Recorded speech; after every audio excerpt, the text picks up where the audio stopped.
صرف جمعہ کے دن کا روزہ رکھنا مکروہ ہے. اگر کوئی شخص اپنے معمول کے مطابق جمعہ کا روزہ رکھے تو جائز ہے. مثلاً اگر کوئی شخص ہر دوسرے یا تیسرے دن روزہ رکھنے کا عادی ہے اور کسی دن جمعہ کا روزہ آ جاتا ہے تو وہ جائز ہے.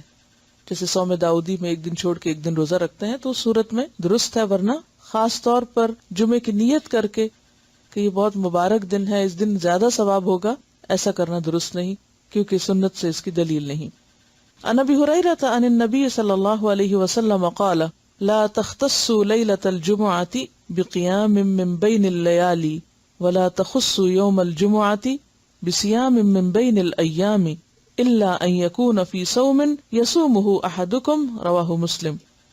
حضرت ابو ہریرہ رضی اللہ عنہ سے روایت ہے کہ نبی اکرم صلی اللہ علیہ وسلم نے فرمایا، جمعہ کی رات، یعنی جمعہ اور جمعرات کی درمیانی رات جو ہوتی ہے نا، جمعرات جب ختم ہوتی ہے اور اگلے دن جمعہ ہوتا ہے تو وہ رات بیچ کی، اس کو قیام اللیل کے لیے مقرر نہ کرو، فکس نہ کرو، اور نہ جمعہ کے دن کو روزے کے لیے مخصوص کرو. ہاں اگر کوئی شخص روزہ رکھنے کا عادی ہو اور اس میں جمعہ آ جائے تو پھر جائز ہے. اسے مسلم نے روایت کی، یعنی بالکل واضح حدیث ہے.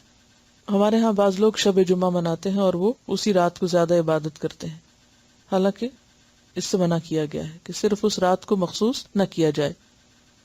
عن ابی ہریرہ رضی اللہ عنہ قال سمعت رسول اللہ صلی اللہ علیہ وسلم یقول لا یصوم احدکم یوم الجمعۃ الا یوما قبلہ او بعدہ رواہ البخاری. حضرت ابو ہریرہ رضی اللہ عنہ کہتے ہیں کہ میں نے رسول اللہ صلی اللہ علیہ وسلم کو فرماتے ہوئے سنا ہے، کوئی آدمی صرف جمعہ کا روزہ نہ رکھے، اگر رکھنا چاہے تو ایک دن پہلا یا پچھلا ساتھ ملا کر رکھے، یعنی جمعرات اور جمعے کا یا جمعے اور ہفتے کا رکھ سکتا ہے، ورنہ خالی جمعے کا نہ رکھے. اسے بخاری نے روایت کیا. اس کی کیا حکمت ہو سکتی ہے؟ اس سے کیوں منع کیا گیا ہے؟ کیا سمجھ میں آتا ہے آپ کو؟ جمعہ عید کا دن ہے، اور اصل میں بات یہ ہے کہ جو چیز اللہ اور اس کے رسول صلی اللہ علیہ وسلم نے مخصوص نہیں کی، وہ ہمیں اپنی طرف سے، اپنی عقل سے، اپنے قیاس سے نیکی سمجھ کے مخصوص نہیں کرنی چاہیے.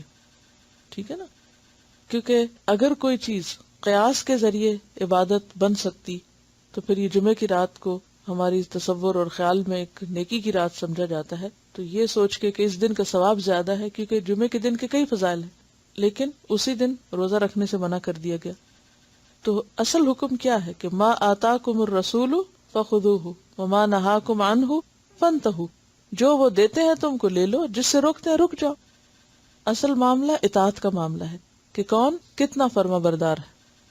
اور ویسے بھی آپ دیکھیے کہ دین میں بہت ساری چیزیں جنہیں اللہ اور اس کے رسول صلی اللہ علیہ وسلم نے مقرر نہیں کیا، وہ بندوں پہ مقرر کر دینا کیا ہے؟ بندوں کے ساتھ زیادتی، بندوں کے لیے زندگی دوبھر کرنا ہے. جیسے کہ یہ چیز اتنے 1000 دفعہ پڑھو، تو وہ کیا ہے بندوں کے لیے؟ مشکل، یعنی اللہ کا ذکر بھی ایک بوجھ بن گیا.